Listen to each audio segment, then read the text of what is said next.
Hello, my name is Mohammed, and the past 5 years in high school have been a ride full of personal achievement, and I'm ready to talk you along that journey with me.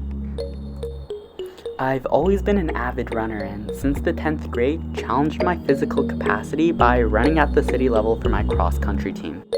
While I often make the 60th or 70th percentile, I pride myself on the tenacity I'm able to bring to the table. When I started to take running more seriously, I began participating in half marathons and soon enough took up full marathons. Ever since, and for hours after school training, I've managed to run two 21.1 kilometer half marathons and two 42.2 kilometer full marathons, one of which was actually in Seattle. My love for pushing my own physical limits convinced me to then join the swim team in the 10th grade, and while I wasn't the best swimmer on the team at first, I came in the following year competing at the city level finals. At the end of it, I was margins away from advancing to the provincial level competitions, but I was still happy telling myself that I'd made enormous strides in a sport I once knew nothing about. In this persistent pursuit of challenge, I started looking at long distance hiking. Last year, I hiked the lower mainland of British Columbia, camping up mountains 2,000 meters in elevation with near 50-pound bags. My most recent hike was almost 50 kilometers spread across 2 days and included brisking the American border by mistakenly hiking 15 kilometers in the wrong direction. Nonetheless, these personal achievements have allowed me to continuously build on my persistence as a high school student. When I'm not running my heart out, I'm out volunteering in my local and distant community centers. In my old school, I was a part of the student council group and an eco team which managed to build a fully fledged greenhouse for our high school. While this process took about 1 or 2 years to actually accomplish, I still prided myself on this because building a greenhouse was once seen as this ridiculously impossible task.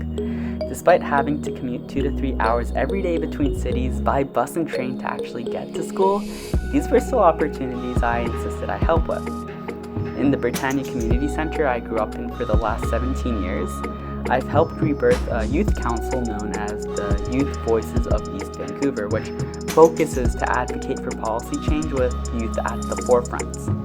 Last year, I helped organize a policy conference with participants across all of East Vancouver to hash out solutions to issues ranging from the housing crisis and expensive commuting fees to Indigenous reconciliation and gentrification. For the last 5 years, I've also helped run a community dinner program known as Off the Grill, which works to provide community members, locals, and youth with free dinner. We do this not only because we acknowledge that many people in our community might not have the chance to source out a dinner every day, but to harbor a stronger sense of togetherness between people of polarly different ethnic, cultural, and class backgrounds. I'm most proud of this because I've helped create a summer tradition where youth and locals have something to look forward to at the end of each week.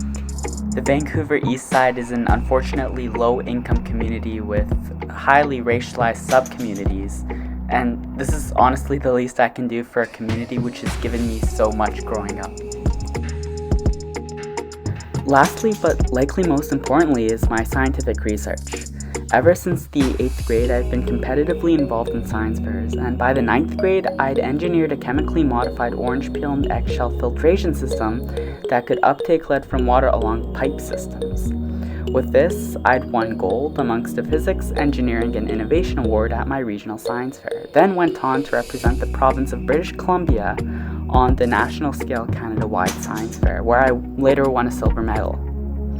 By then, I realized that applied scientific research had been my source of creative liberty. Science is important to me because it embodies the expansive knowledge that I sometimes don't really appreciate the size of. The fact that I can engineer a unique experimental design, publish my findings, and have other scientists further my work is something that I treasure for the same reason I spent months developing a way to fix a problem in my local community, trying to filter lead for the last few years of my high school career. More recently, I've been attempting to synthesize a molecule which can both bind to the bone and chelate lead in the pursuit to create a novel drug which can efficiently mitigate bone lead deposits in our body. With COVID having run up, institutions had closed and I was left by the wayside as a result. However, this accomplishment has created within me a passion to never ever stop with research. And here I am, hoping that maybe I can continue to pursue these passions and hobbies at the highest possible level with other like-minded individuals as a part of the Harvard student body.